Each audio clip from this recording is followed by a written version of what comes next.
গাছ লাগানোটা খুব সহজ, কিন্তু গাছের পরিচর্যা করাটা অনেক কঠিন। প্রচুর গরম পড়ছে, তার ভিতর থেকে এই গাছের চার সাইডে রিং করে দিচ্ছি পরিষ্কার করে, যেহেতু সামনে বর্ষাকাল আসতেছে। এখন এখানে রিং করে একটু মাটি দিব।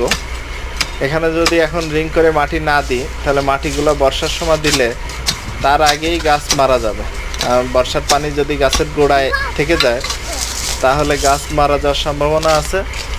এখানে এতদিন পর্যন্ত এই যে ঘাসগুলো ছিল, সেগুলো ইচ্ছাকৃতভাবেই রেখে দিয়েছিলাম বন্ধুরা, কেননা ডাইরেক্ট রোদ পড়লে গাছের গোড়ায় গাছ মারা যেতে পারতো, যেহেতু ছোট গাছ।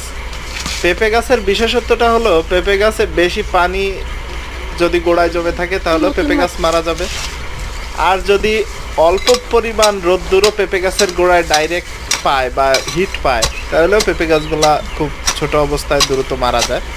সেজন্য রিং করে দিচ্ছি, মাটি দিব।